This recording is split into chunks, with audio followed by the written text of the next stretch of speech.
প্রিয় দর্শক, নতুন একটা ভিডিও খুবই দুঃখজনক। সেটি হচ্ছে গোপালগঞ্জে নৌপথে টহল জোরদার করেছে কোস্ট গার্ড এবং নৌবাহিনী। এখন শুধু এয়ার অ্যাটাক বাকি আছে। ঠিক আছে, এয়ার অ্যাটাক বাকি আছে, বিমান বাহিনীকে যুক্ত করা হয়নি, এখনো করা হবে। ওখানে বম্বিং করা হবে আকাশ থেকে। একদম কেউ কেউ বলছেন ইসরায়েল এবং গাজার মতো। গাজার মানুষ আত্মরক্ষার জন্য ওদের উপর ইসরায়েল গুলি ছোড়ে, আর ওরা ইট পাটকেল ছড়ে আত্মরক্ষার চেষ্টা করে। গাজায় যেমন পাখির মতো মানুষ হত্যা করছে ইসরায়েল, ঠিক তেমনি ভাবে আমাদের গোপালগঞ্জে এই বর্তমান বাংলাদেশ সরকার বাহিনী আক্রমণ চালাচ্ছে, নৌপথে আক্রমণ চালাচ্ছে, স্থলপথে আক্রমণ, সেনাবাহিনী, নৌবাহিনী, বিমান বাহিনীটা কাজ শুরু করবে, পুলিশ বাহিনী সবাই নিযুক্ত আছে।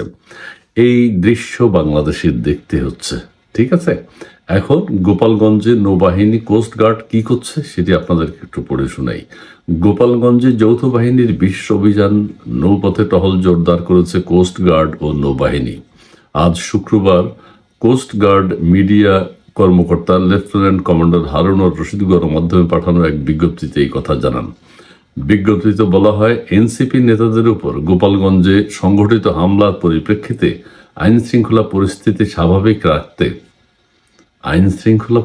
স্বাভাবিক রাখতে যৌথ বাহিনীর অভিযান অব্যাহত রয়েছে।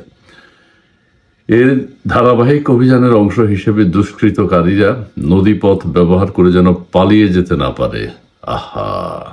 দুষ্কৃতকারীরা যেন নদীপথ ব্যবহার করে পালিয়ে যেতে না পারে, সেই লক্ষ্যকে সামনে রেখে গোপালগঞ্জ জেলার নদীপথে বিশেষ টহল পরিচালনা করছে বাংলাদেশ কোস্ট গার্ড ও নৌবাহিনী। নিরাপত্তা নিশ্চিত করতে যৌথ বাহিনীর সদস্যরা দিনরাত টহল চালিয়ে যাচ্ছে।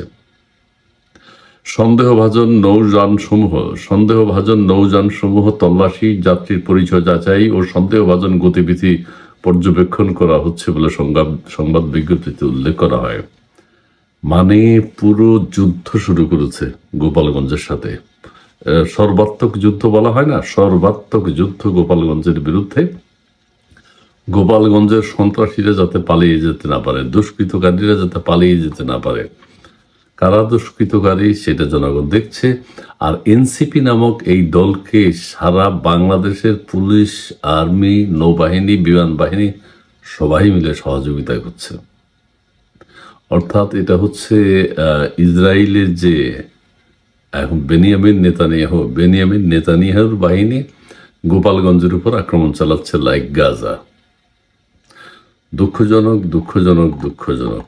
এই একটা জেলাকে তারা নিশ্চিহ্ন করে থাকবে। কেউ বলা হয় শেখ হাসিনা নাকি বিগত সরকারের সময় আওয়ামী লীগের লোকজন নিয়োগ দিয়েছে। কোথায় আওয়ামী লীগের লোকজন? সেনাবাহিনী, নৌবাহিনী, বিমান বাহিনী সরকারে কোথায় আছে? কেউ দেখতে পাচ্ছি না আমরা। ঠিক আছে, আচ্ছা, কে নিয়োগ দিয়েছে? রয়ের এজেন্টরা এখন কোথায়? কেউ নেই। অসত্য মিথ্যা প্রচার করা হয়েছে গত 15-16 বছর। যে সরকারের বিরুদ্ধে বলে বিভিন্ন দেশ থেকে বলে, দেশের ভিতর থেকে বলে সবকিছু আওয়ামী লীগীকরণ করা হচ্ছে। এর ভিতর দিয়ে গত 16 বছর সমস্ত প্রতিষ্ঠানে জামাত শিবিরের লোকজন ঢুকে গেছে এবং তারাই এখন কাজ করছে। তারাই এখন গোপালগঞ্জ ধ্বংস করবে, এরপরে নারায়ণগঞ্জ, এরপরে অন্য জেলা। সর্বাত্মকভাবে সম্মিলিত সামরিক প্রচেষ্টায় সব জেলাগুলো তারা ধ্বংস করবে। নিরীহ মানুষের উপর অত্যাচার করবে, আক্রমণ করবে, মানুষ ইট পাটকেল ছুড়বে আত্মরক্ষার জন্য এবং তাদেরকে গুলি করে হত্যা করবে। এটাই বাস্তব, এটাই হচ্ছে। জি, ধন্যবাদ।